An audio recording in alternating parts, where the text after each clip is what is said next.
Hello dear viewers, welcome back to my YouTube channel. दोस्तों, आज हम मैथ के कुछ ऐसे क्वेश्चंस करने वाले हैं जो आपके एग्जाम के पॉइंट ऑफ व्यू से बहुत ही इंपॉर्टेंट। दोस्तों, वीडियो में आगे बढ़ने से पहले अगर आप हमारे चैनल पे नए हैं तो चैनल को सब्सक्राइब कर लीजिए। वीडियो को बिना स्किप किए दोस्तों अंत तक देखिए। अगर वीडियो अच्छी लगी दोस्तों तो लाइक करिए, कमेंट करिए और शेयर कर दीजिए, जिससे कि वे बच्चे जो इस बार बोर्ड की परीक्षा में अपियर करने वाले हैं वो अपनी परीक्षा की अच्छी तैयारी कर सके और अच्छे मार्क्स स्कोर कर सके। दोस्तों, hello friends, how are you? Hope you are very well. दोस्तों, आज हम फिर मैथ ऐसे क्वेश्चंस करने वाले हैं जो आपके लिए बहुत इंपॉर्टेंट। दोस्तों हमारे बोर्ड एग्जाम प्रिपरेशन के इस सीरीज के इस वीडियो का पहला प्रश्न है। चलिए देखते हैं दोस्तों कि यदि 56 और 72 का मासापा 56x प्लस 72 गुणे 53 के रूप में व्यक्त किया जा सकता है तो यक्स का मान ज्ञात कीजिए। क्वेश्चन ने क्या कहा दोस्तों कि दो संख्याएं हैं 56 और 72। दो संख्याएं हैं 56 और 72। इनके मासापा को महत्तम समाप वर्त को 56x प्लस 72 गुणे 53 के रूप में व्यक्त किया जा सकता है, लिखा जा सकता है। दोस्तों, तो कह रहे हैं कि यक्स का मान ज्ञात कीजिए। मैं आपको इस टर्म का मतलब समझा देता हूं। मासापा का मतलब होता है दोस्तों महत्तम समाप वर्त, highest common factor. Highest common factor कि वह बड़ी से बड़ी संख्या, दोस्तों वह बड़ी से बड़ी संख्या जो यहां पे 56 और 72 को डिवाइड कर देती है, विभाजित कर देती है दोस्तों, उसे हम 56x प्लस 72 गुणे 53 के रूप में लिख सकते हैं। ध्यान दीजिएगा, 56 और 72 को डिवाइड करने वाली जो बड़ी से बड़ी संख्या है उसे हम 56x प्लस 72 गुणे 53 के रूप में लिख सकते हैं। तो जो यक्स टर्म यूज हुआ है ना, उसकी वैल्यू आपको बतानी है। उसकी वैल्यू क्या होगी, उसका मान क्या होगा, ये आपको बताना है। दोस्तों आइए हल करते हैं दोस्तों। आई होप नोट्स लेके बैठे होंगे आप लोग। अगर नहीं लिए हैं दोस्तों तो नोट्स ले लीजिए, ताकि एग्जाम में आप क्वेश्चन को रिवाइज कर सको। दोस्तों, नंबर्स क्या है दोस्तों? चूंकि संख्याएं क्या है, चूंकि संख्याएं जो है दोस्तों वो 56 और 72 हैं। चूंकि संख्याएं क्या है, 56 और 72 है। चूंकि संख्याएं 56 और 72 है और इनके मासा को दोस्तों, मासापा को, हाईएस्ट कॉमन फैक्टर को, महत्तम समाप वर्त को 56x प्लस 72 गुणे 53 के रूप में लिखा गया है। क्योंकि संख्याएं 56 और 72 हैं तथा इसके मासा को, इसके HCF को किस रूप में लिखा जा सकता है दोस्तों? 56x प्लस 72 गुणे 53 के रूप में लिखा जा सकता है। दोस्तों, आपसे पूछ रहा है कि यक्स का मान क्या होगा। ये हमने कुछ टर्म लिख दिए जो इसमें आपको दिए गए हैं कि चूंकि संख्याएं 56 और 72 है तथा इसके HCF को 56x प्लस 72 गुणे 53 के रूप में लिखा जा सकता है, तो आपको यक्स की वैल्यू बतानी है। सबसे पहली चीज तो दोस्तों 56 और 72 का HCF कितना होगा ये आप पता कर लो। 56 और 72 का HCF क्या होगा ये आप पता कर लो जी। बिल्कुल, क्या होगा? 8 होगा दोस्तों। क्या होगा? 8 होगा। HCF 56 और 72 के HCF को लिखा गया है 56x प्लस 72 गुणे 53 के रूप में लिखा गया है। HCF कितना होगा 56 और 72 का? 8 होगा। कितना होगा? 8 होगा। आपने HCF निकालने का तरीका सीखा होगा दोस्तों यूक्लिड डिवीजन लेमा से। यूक्लिड डिवीजन लेमा क्या होता है? फ्रॉम यूक्लिड डिवीजन लेमा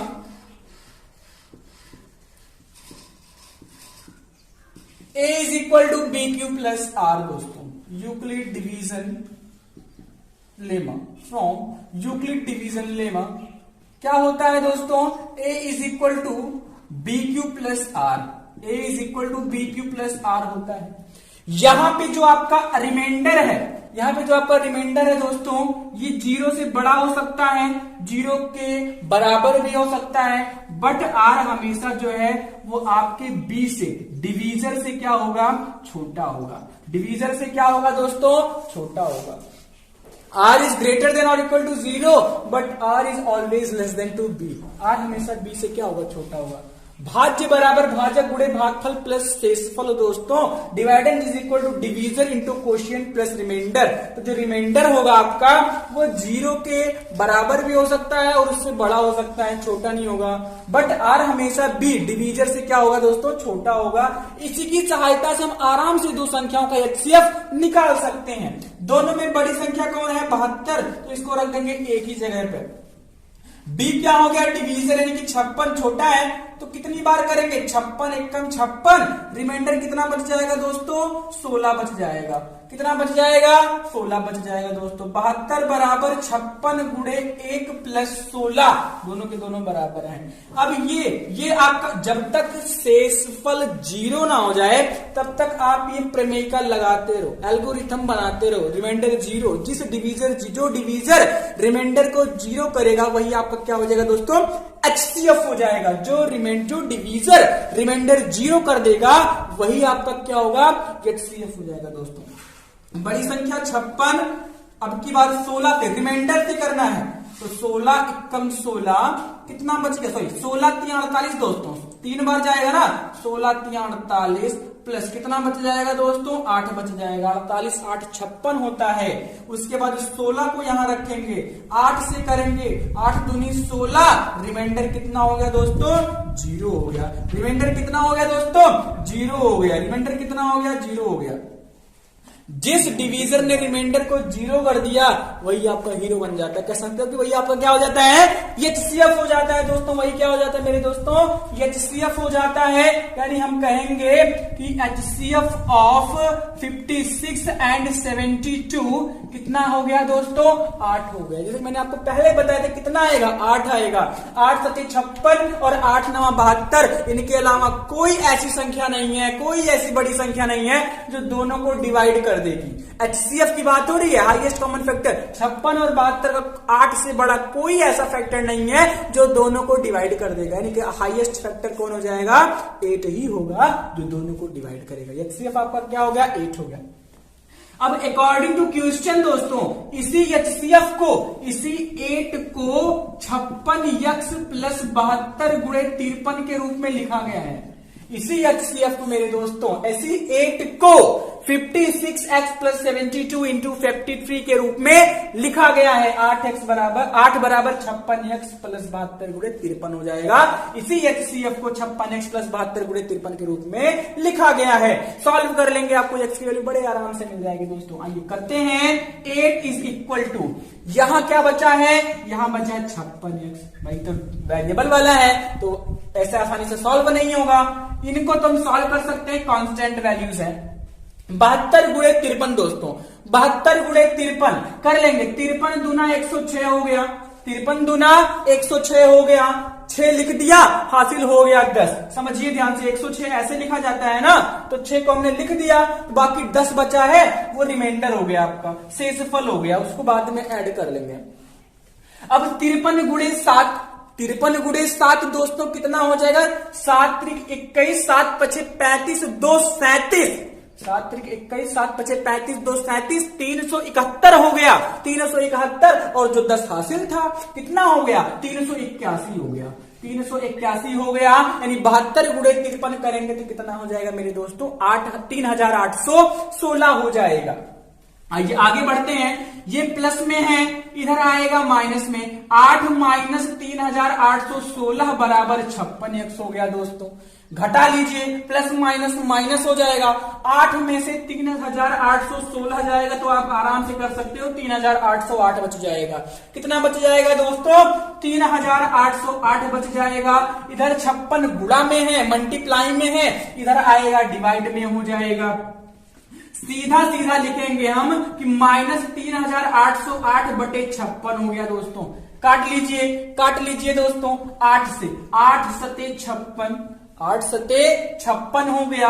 8 चौक 32, 6 बच गया, 60 हो गया, फिर 8 सते 56 हो गया, 8 सते 56 हो गया दोस्तों। अब कितना बच गया 48, तो 8 छक 48 हो जाएगा दोस्तों। 8 से हम डिवाइड कर रहे हैं, 8 7 जा 56, नीचे खत्म। ऊपर 38 है, 8 4 जा 32, 6 बच गया 60 हो गया, 8 7 जा 56, 4 बच गया 48 हो गया, 8 6 जा 48 हो गया दोस्तों। X is equal to minus 476 upon 7। एक बार और काट लीजिए, 7 एकम 7, 7 छक 42, 7 8 56, भाई 7 1 जा 7, 7 6 जा 42, 5 बच गया 56 हो गया, 7 8 जा 56। X is equal to minus 68, x is equal to minus 68 हो जाएगा दोस्तों। X is equal to minus 68 होगा। आई होप समझ में आया होगा, कर लीजिए दोस्तों। चलिए दोस्तों देखते हैं, हमारा दूसरा प्रश्न है, दिए गए समीकरण युग्मों में बताइए कि कौन सा युग्म संगत है और कौन सा युग्म असंगत है। 3 समीकरण युग्म दिए हैं दोस्तों, और प्रत्येक समीकरण 2 चर वाला एक रैखिक समीकरण है। प्रत्येक समीकरण 2 चर वाला एक रैखिक समीकरण है। 3 समीकरण युग्म दिए गए हैं, आपको बताना है दोस्तों कि कौन सा इसमें संगत है और कौन सा इसमें असंगत है दोस्तों। अब आपके लिए ये टॉपिक नहीं होगी कि ये संगत क्या है असंगत क्या है। आई होप आपने पढ़ा होगा दोस्तों, आई होप आपने पढ़ा होगा, और नहीं पढ़ा है तो कर लीजिए, अच्छे से समझ लीजिए, मैं आपको अच्छे से आपका कंफ्यूजन क्लियर कर दूंगा। और अगर आप पढ़े हो तो उसको रिवाइज कर लीजिए। ओके, आइए देखते हैं दोस्तों, आइए हल करते हैं। सबसे पहली चीज दोस्तों, सबसे पहली चीज तो अब ये हर एक समीकरण 2 चर वाला एक रैखिक समीकरण है। हर एक समीकरण दोस्तों 2 चर वाला एक रैखिक समीकरण है, और 2 चर वाले रैखिक समीकरणों का व्यापक रूप क्या होता है, आई होप आपको पता होगा जी, बिल्कुल। ax plus b y plus c is equal to 0 होता है दोस्तों। 2 चरों वाले रैखिक समीकरण का, 2 चरों वाले रैखिक समीकरण का व्यापक रूप क्या होता है दोस्तों, ax plus b y plus c is equal to 0 होता है दोस्तों। देखिए ध्यान से, 2 चरों वाले रैखिक समीकरण का, 2 चरों वाले रैखिक समीकरण का व्यापक रूप अभी मैं आपको सब रिवाइज करवा दूंगा। 2 चर वाले रैखिक समीकरण में जितनी टॉपिक्स यहां से उठेंगी मैं आपको सब रिवाइज करवा दूंगा दोस्तों। 2 चरों वाले रैखिक समीकरण का व्यापक रूप क्या होता है दोस्तों, ax plus b y plus c is equal to 0 होता है। ax plus b y plus c is equal to 0 होता है। 2 चरों वाले रैखिक समीकरण का व्यापक रूप ax plus b y plus is equal to 0। अब चूंकि यहां पे 2 समीकरण दिए गए हैं, हर एक युग्म में तीन युग्म दिए गए हैं, 3 युग्म दिए गए हैं दोस्तों। हर एक युग्म 2 चर वाला रैखिक समीकरण है। इसमें भी 2 चर वाला रैखिक समीकरण, ये भी सब के सब। अगर हम रैखिक समीकरणों की बात करें, अगर 2 युग्म दिया है तो उनका रूप क्या होगा दोस्तों, लिखेंगे चूंकि प्रत्येक युग्म में 2 समीकरण हैं। कितने समीकरण हैं, 2 समीकरण हैं दोस्तों।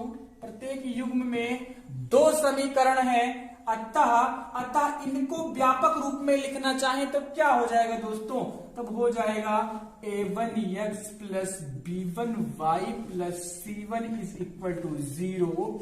वहीं a2x plus b2y plus c2 is equal to 0 हो जाएगा दोस्तों। यानी दोनों समीकरणों का जो व्यापक रूप हो जाएगा, अगर 2 समीकरण दिए गए हैं और उनका व्यापक रूप अगर पूछा जाएगा, तो चूंकि अब दोनों समीकरणों में x के कॉफिशिएंट तो अलग अलग होंगे, y के कॉफिशिएंट अलग अलग होंगे, और कांस्टेंट टर्म क्या होगा, अलग अलग होगा। इसलिए पहले समीकरण के लिए a1x plus b1y plus c1 is equal to 0 और a2x plus b2y plus c2 is equal to 0 दोस्तों। ये हो गया आपका दोनों समीकरण। आगे बढ़ते हैं, संगत और असंगत पे चलते हैं। संगत और असंगत पे चलने से पहले मैं आपको कुछ चीजें और रिवाइज करवाऊंगा दोस्तों। इस पे मैंने एक अच्छी वीडियो बना रखी है, मैं डिस्क्रिप्शन में वीडियो का लिंक डाल दूंगा। अगर आप उसे देखे हैं तो ठीक है, और नहीं देखे हैं तो जाके उसको देख लीजिएगा, आपको पूरा डिटेल समझ में आ जाएगा दोस्तों। आइए आगे देखते हैं दोस्तों, हम क्या करते हैं संगत और असंगत के लिए। हम क्या करेंगे, कोफिशिएंट का कंपैरिजन करेंगे दोनों समीकरणों से। x के गुणांक, y के गुणांक, अचर पद, x के गुणांक, y के गुणांक और अचर पद का क्या करेंगे, कंपैरिजन करेंगे, तुलना करेंगे दोस्तों। यानी a1 upon a2 is b1 upon b2 and c1 upon c2। ये हो गया तुलना, ये हो गया, क्या हो गया दोस्तों, तुलना हो गया। इसमें हम थोड़ा सा और आपको बताएंगे, यदि तुलना करने पर तीनों कॉफिशिएंट, दोनों समीकरणों के x कॉफिशिएंट, y कॉफिशिएंट, अचर पद, constant term, x coefficient, y coefficient और अचर पद, अगर इनका रेशियो तीनों बराबर है, a1 upon a2 is equal to b1 upon b2 is equal to c1 upon c2 दोस्तों बराबर है, तीनों आपस में रेशियो आपस में बराबर हो गए, तो इन समीकरणों से जो रेखा प्राप्त होगी दोस्तों, जो रेखा प्राप्त होगी वो क्या होगी दोस्तों, समपाती रेखाएं होंगी। क्या होंगी, समपाती रेखाएं होंगी दोस्तों, कोइंसिडेंस लाइन होंगी, कोइंसिडेंस लाइन होंगी दोस्तों, समपाती रेखाएं होंगी। a1 upon a2 is equal to b1 upon b2 is equal to c1 upon c2 मिल गया, तो इन समीकरणों से जो रेखाएं मिलेंगी आपको, ये समपाती रेखाएं होंगी दोस्तों। कैसी रेखाएं होंगी, समपाती रेखाएं होंगी। और इनका एक हल नहीं होगा, दो हल नहीं होगा, तीन हल नहीं होगा, अपरिमित रूप से अनेक हल होंगे, इनके अपरिमित रूप से अनेक हल होंगे, अपरिमित रूप से अनेक हल होंगे। अगर आपसे कोई पूछ ले कि कोई दो चर वाले दो रैखिक समीकरण दिए हों, दो चर वाले दो रैखिक समीकरण अगर दिए हों दोस्तों, अपरिमित रूप से अनेक हल होंगे। इसको मैं पहले लिख दूंगा, देखिए ध्यान से। अगर आपको कोई दो चरों वाले दो रैखिक समीकरण दे दे, और अगर आप वहां पे तुलना करने पर आपको मिला कि a1 upon a2, b1 upon b2, c1 upon c2, और तो आपने ये देख लिया और पूछा कि कितने हल होंगे। क्वेश्चन ने क्या कहा कि दो समीकरण युग्म दिए हैं और इसके कितने हल होंगे, तो चेक करेंगे। अगर तीनों बराबर हैं तो रेखाएं कैसी होंगी, समपाती होंगी, एक के ऊपर एक करके जाने वाली होंगी, चढ़ के जाने वाली होंगी, तो समपाती रेखाएं होंगी। और इनके कितने सॉल्यूशन होंगे, infinitely many solutions, infinitely many solutions, अपरिमित रूप से अनेक हल होंगे दोस्तों। कोई कल्पना नहीं की जा सकती, अपरिमित रूप से अनेक हल होंगे। x का एक मान रखोगे, y का दूसरा मान मिल जाएगा, दूसरा मान रखोगे, दूसरा मान मिल जाएगा, ऐसे ऐसे अनेक मान मिलते रहेंगे। समझ में आ रहा है ना, समपाती रेखाओं में अनेक हल होंगे, x और y के अनेक हल होंगे, अनेक वैल्यूज होंगी। दूसरा कंडीशन कि सर तुलना करने पर मान लो कि a1 अपॉन a2 बराबर नहीं मिला b1 अपॉन b2 के, और ये भी बराबर नहीं मिला c1 अपॉन c2 के। बात समझ आ रही है, तीनों बराबर, कोइंसिडेंस लाइन, समपाती रेखाएं, तीनों बराबर नहीं मिला, तब कैसी रेखाएं दोस्तों, तब ये रेखाएं प्रतिच्छेदी रेखाएं होंगी। कैसी होंगी, प्रतिच्छेदी रेखाएं होंगी दोस्तों। कैसी रेखाएं होंगी, प्रतिच्छेदी रेखाएं होंगी दोस्तों। ध्यान दीजिएगा, यदि तीनों बराबर नहीं है, तीनों रेशियो बराबर नहीं है, तब कैसी रेखाएं होंगी, प्रतिच्छेदी रेखाएं होंगी दोस्तों, प्रतिच्छेदी रेखाएं होंगी। और इनका एक यूनिक सॉल्यूशन होगा, अद्वितीय हल होगा दोस्तों, अद्वितीय हल होगा। इनका एक यूनिक सॉल्यूशन होगा, अद्वितीय हल होगा दोस्तों, इनका एक यूनिक सॉल्यूशन होगा। यदि अगर तीनों रेशियोज बराबर नहीं, coefficient x coefficient, y coefficient और अचर पद की हमने तुलना करी और तीनों रेशियो आपके बराबर नहीं मिले, तो इंटरसेक्टिंग लाइन होगी, दोनों रेखाएं एक बिंदु पर काटेंगी और एक बिंदु पर काटेंगे, तो इनका एक यूनिक सॉल्यूशन होगा दोस्तों। यानी x की एक वैल्यू और y की एक ही वैल्यू मिलेगी दोस्तों, यानी कि अद्वितीय हल, यूनिक सॉल्यूशन। समझ में आ रहा है। तीसरा कंडीशन क्या अप्लाई होता है कि a1 अपॉन a2 बराबर b1 अपॉन b2 तो हो गया, लेकिन c1 अपॉन c2 के बराबर नहीं हुआ। अब क्या कंडीशन होगा, ऐसे कंडीशन में दोस्तों a1 upon a2, b1 upon b2 is not equal to c1 upon c2, ऐसे रेखाएं जो होंगी वो क्या होंगी दोस्तों, समांतर रेखाएं होंगी। क्या कैसी रेखाएं होंगी, समांतर रेखाएं। कैसी रेखाएं, समांतर रेखाएं। कैसी रेखाएं, समांतर रेखाएं दोस्तों, समांतर रेखाएं। अब समांतर रेखाएं हैं, समांतर रेखाएं हैं, कभी काटेंगे नहीं, एक दूसरे को सीधे निकल जाएंगी, इनके बीच का डिस्टेंस हमेशा सेम ही रहेगा, कभी नहीं काटेंगी। तो जब काटेंगी नहीं तो हल ही नहीं होगा, ना यक्स की कोई वैल्यू मिलेगी और ना ही वाई की कोई वैल्यू मिलेगी, यानी कोई हल नहीं। सीधे सीधा कह सकते हो कि कोई हल नहीं, कोई हल नहीं दोस्तों। यानी अगर संपाती रेखाएं मिल गई, तुलना किए a1/a2 is equal to b1/b2 is equal to c1/c2 मिल गया, संपाती रेखाएं मिल गई, तो अनेक हल होंगी, अपरिमित रूप से अनेक हल होंगे। तीनों बराबर नहीं मिला, ratio a1/a2 is not equal to c1/c2 is not equal to a1/a2 is not equal to b1/b2 is not equal to c1/c2, तो प्रतिच्छेदी रेखाएं होंगी और इनका एक यूनिक सॉल्यूशन होगा, एक अद्वितीय हल होगा। और तीनों नहीं, केवल दो रेशियोज बराबर हो गई आगे से, a1/a2 x coefficient y coefficient तो रेशियो बराबर हो गए, a1/a2 बराबर b1/b2 है, लेकिन c1/c2 बराबर नहीं है। तो रेखाएं कैसी होंगी, समांतर रेखाएं होंगी, कहीं नहीं काटेंगे, सीधे निकल जाएंगे। जब काटेंगे नहीं, सॉल्यूशन ही नहीं होगा, एक्स और वाई का मान आपको मिलेगा, जी बिल्कुल नहीं मिलेगा, काटेंगे नहीं तो मिलेगा कहां से, इसलिए कोई हल नहीं, कोई हल नहीं। समझ में आया, ये समझ में आया। अब आपके दिमाग में चल रहा होगा कि तो आपको अगर असंगत और संगत बताना है, संगत असंगत बताना है, ये आप क्या बता रहे हैं बेटा। अगर ये समझ में आ गया ना, तो संगत असंगत कोई बड़ी बात नहीं है। संगत का मतलब होता है कि कम से कम एक हल हो। यदि दो समीकरणों को सॉल्व करने पर उनका कम से कम एक हल मिल गया तो वो संगत होते हैं। क्या होते हैं वो, युग्म संगत होते हैं। और कोई हल नहीं मिला तो क्या हो जाएंगे, असंगत हो जाएंगे, वो असंगत होते हैं। तो क्या आप इन तीनों में से देख के बता नहीं सकते हो कि कौन रेखाएं असंगत होंगी, कौन रेखाएं संगत होंगी? जी बिल्कुल बता सकते हो। संपाती रेखाएं अपरिमित रूप से अनेक हल, अगर रेशियो की तुलना करने पर ये कंडीशन मिल गया तो ये क्या होंगी, ये संगत होंगी, संगत रेखाएं होंगी। समीकरण की बात करेंगे तो संगत समीकरण होंगे। यहां पे प्रतिच्छेदी रेखाएं एक हल, ये भी क्या होगा, ये भी संगत होगा, ये भी क्या होगा, संगत होगा। अगर कोई हल नहीं है, जी बिल्कुल, अगर कोई हल नहीं है तब ये क्या होगा, असंगत होगा। क्या होगा, असंगत होगा। यानी समांतर रेखाओं जो होती हैं, जो समांतर रेखाएं होती हैं वो असंगत होती हैं। क्या होती हैं, असंगत होती हैं दोस्तों। अगर समीकरण की बात कर लें तो जो जिन समीकरणों की तुलना करने पर, उनके कोफिशिएंटों की तुलना करने पर ये क्राइटेरिया मिल गया, a1/a2 is equal to b1/b2 is not equal to c1/c2, समांतर रेखाएं मिल गई, कोई हल नहीं होगा, अर्थात उनका युग्म कैसा होगा, उनका पेयर कैसा होगा दोस्तों, असंगत होगा।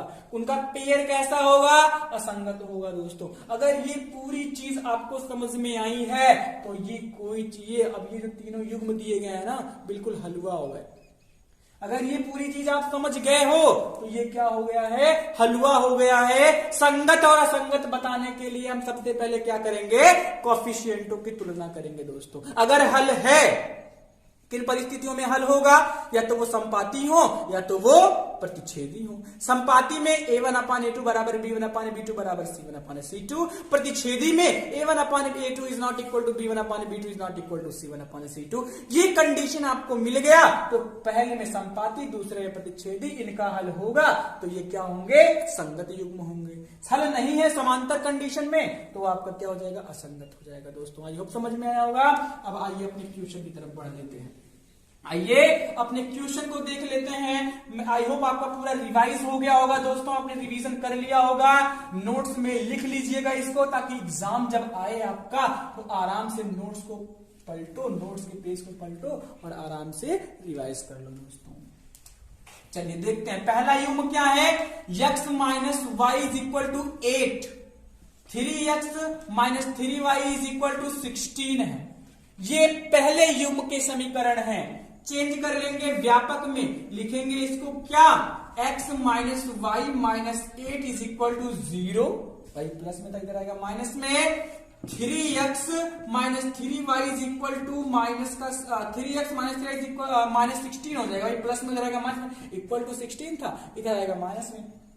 3x minus 3y is minus 16, 3x minus 3y minus 16 is equal to 0 हो गया दोस्तों। ये हमने क्यों किया? क्योंकि दो चरों वाले रैखिक समीकरण का व्यापक रूप ax plus by plus c is equal to 0 होता है। कोफिशिएंट की तुलना कर लें, कोफिशिएंट की तुलना कर लें, गुणांकों की तुलना कर लें, कोफिशिएंट का कंपैरिजन कर लें, तो a1 1 है, a2 3 है।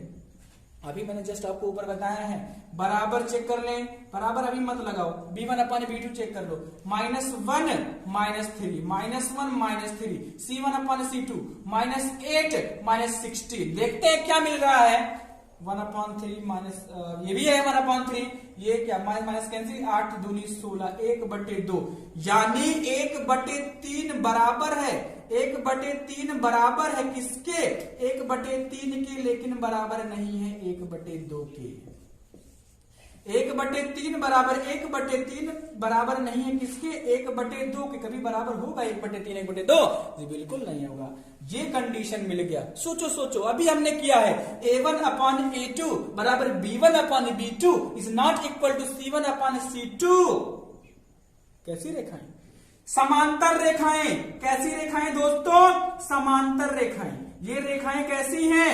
ये समांतर रेखाएं हैं। समांतर रेखाओं के कितने हल होते हैं बताइए? अरे कोई हल नहीं होगा दोस्तों, इनका कोई हल नहीं होगा। यानी ये युग्म क्या है आपका? ये युग्म क्या है? ये युग्म क्या है? ये युग्म क्या है दोस्तों? ये युग्म असंगत है। ये युग्म असंगत है दोस्तों। आई होप समझ में आया होगा, आई होप समझ में आया होगा दोस्तों।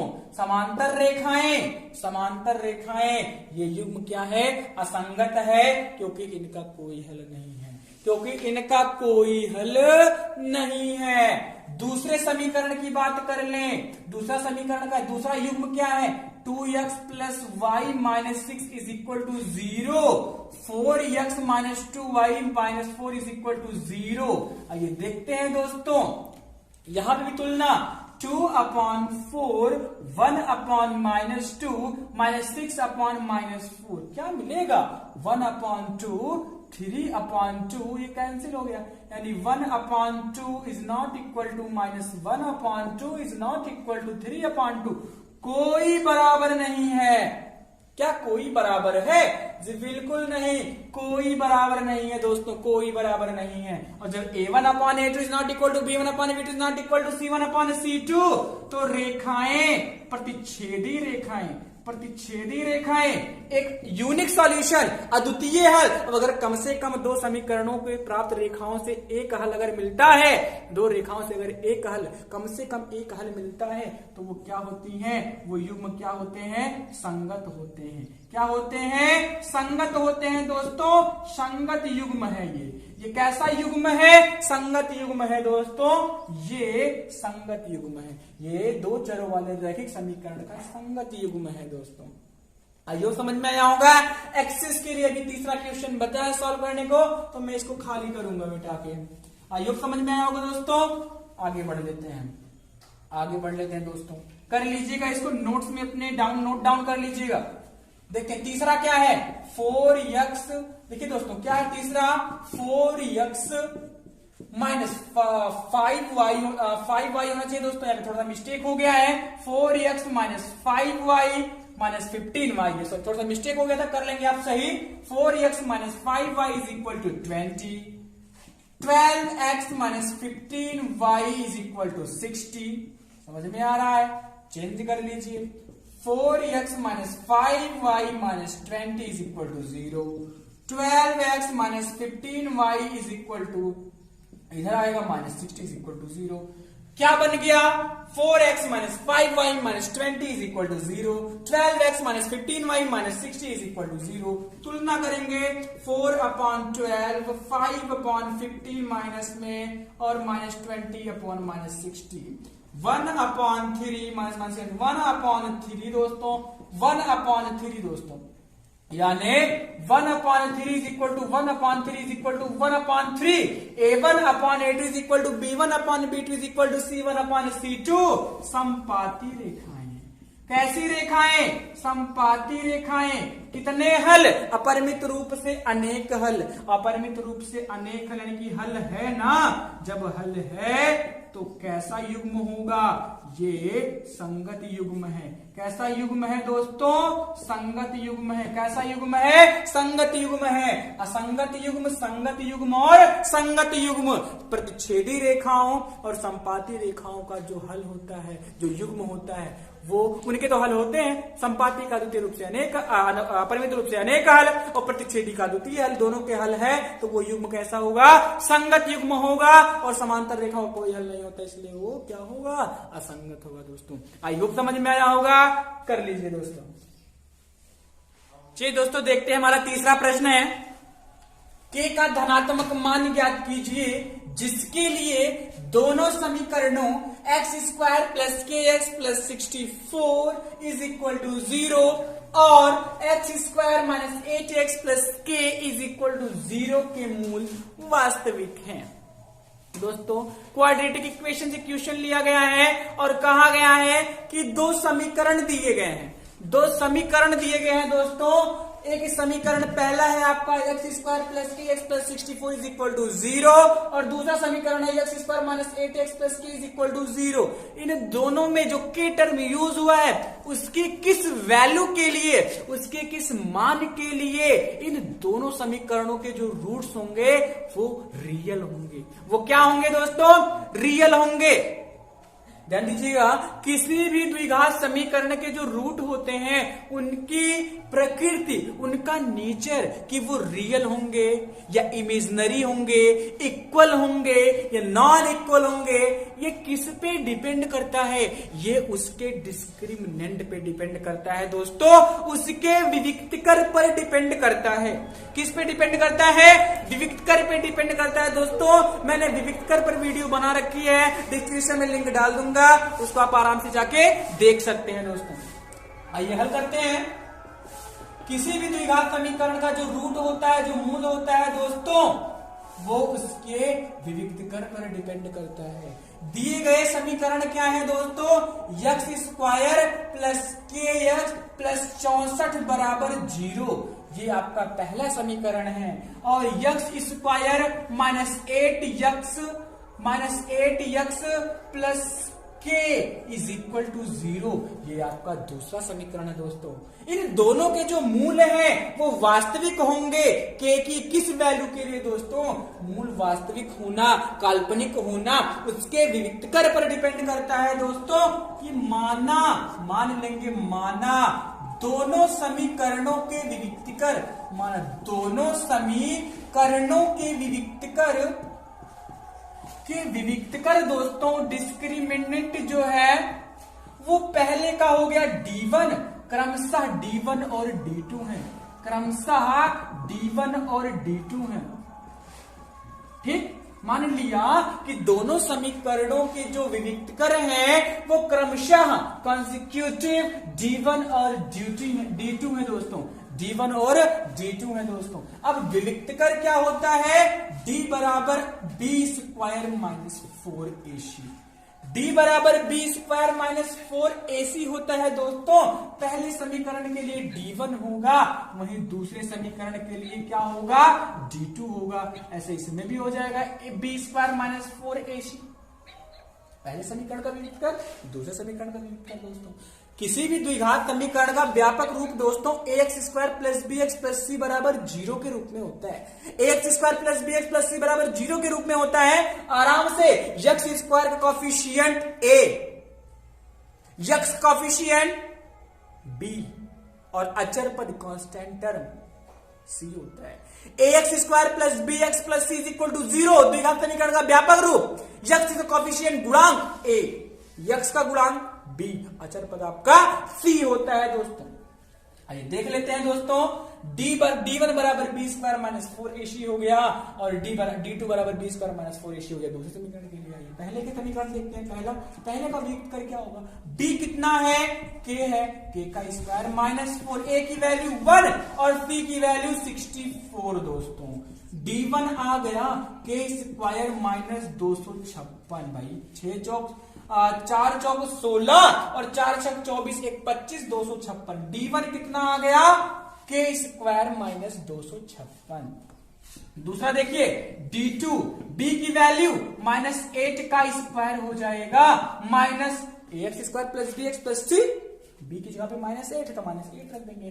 a की वैल्यू 1 और k की वैल्यू c की वैल्यू k हो गई दोस्तों। आगे देख लेते हैं क्या मिलेगा। D2 बराबर माइनस का square plus 64 minus 4k। D2 बराबर 64 माइनस 4k। D1 बराबर k स्क्वायर माइनस 256 और D कितना हो गया ये देखिए 64 माइनस 4k हो गया आपका D2। क्योंकि क्वेश्चन ने क्या कहा है कि दोनों के जो रूट होंगे वास्तविक हैं, है ना। क्या कहा है? दोनों के मूल क्या है? वास्तविक है। दोनों के जो रूट्स हैं वो क्या है? वास्तविक है, रियल है। मैं आपको थोड़ा सा रिवाइज करवाऊंगा, ध्यान दीजिएगा। जब विविक्तकर D का मान 0 से बड़ा या बराबर आ जाए मेरे दोस्तों, किसी भी द्विघात समीकरण से विविक्तकर फाइंड करो, अगर D का मान 0 से बड़ा या बराबर आ जाए तो मूल क्या होते हैं? तो रूट्स रियल होते हैं। और जब D छोटा हो जाए 0 से, और जब D छोटा हो जाए 0 से दोस्तों, तो रूट क्या हो जाते हैं? इमेजिनरी हो जाते हैं दोस्तों, काल्पनिक हो जाते हैं। रिवाइज कर लीजिए, जब D 0 से बड़ा या बराबर हो जाए तो रूट्स रियल हो जाते हैं, और जब D 0 से छोटा हो जाए तो रूट्स इमेजिनरी हो जाते हैं, काल्पनिक हो जाते हैं दोस्तों। थोड़ा सा और समझेंगे कि जब केवल बड़ा रहे 0 से तो जो रूट है वो तो रियल होंगे ही, साथ में अनइक्वल होंगे, यानी कि दोनों के दोनों बराबर नहीं होंगे। दो द्विघात समीकरण है, क्वाड्रेटिक इक्वेशन में दो रूट निकलेंगे तो दोनों क्या होंगे?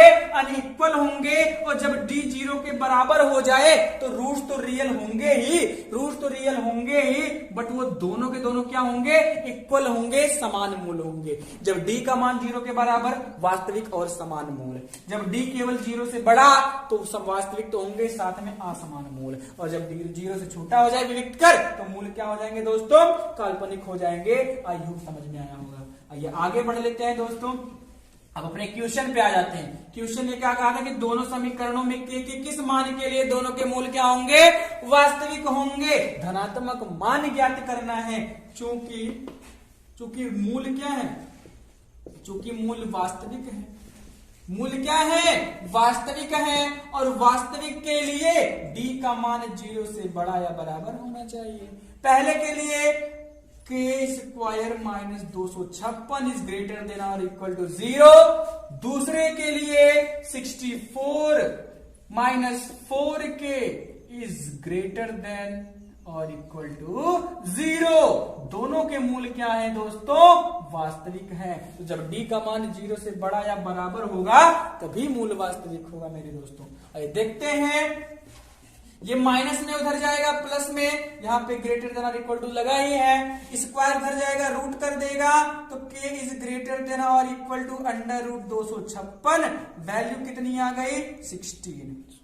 भाई 16 का स्क्वायर 256 होता है तो 16 ही ना होगा, 256 का अंडर रूट हो जाएगा 16, 16 का square 256। Exact value k is greater than और equal to 16। k is greater than equal to 16 दोस्तों। आगे बढ़ ले, चलिए देखते हैं दोस्तों।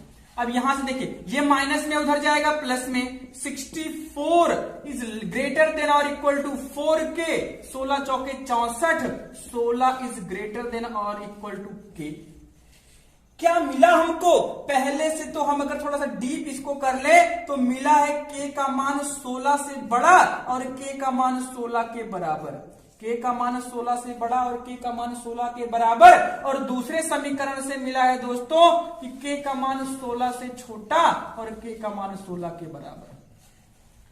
अरे भाई ग्रेटर देन और इक्वल टू जब अलग अलग करेंगे तो यही तो मिलेगा। पहले से क्या मिलेगा आपको? पहले समीकरण से k का मान 16 से बड़ा और k का मान 16 के बराबर। दूसरे से क्या मिला? k का मान 16 से छोटा, k का मान 16 के बराबर। कॉमन क्या हो रहा है कि k बराबर 16, k बराबर 16, k का धनात्मक मान क्या होगा? 16 होगा। अर्थात k बराबर 16 के लिए दोनों समीकरणों के मूल क्या होंगे? वास्तविक होंगे, रियल होंगे दोस्तों। आई होप समझ में आया होगा। कर लीजिए। Thank you very much.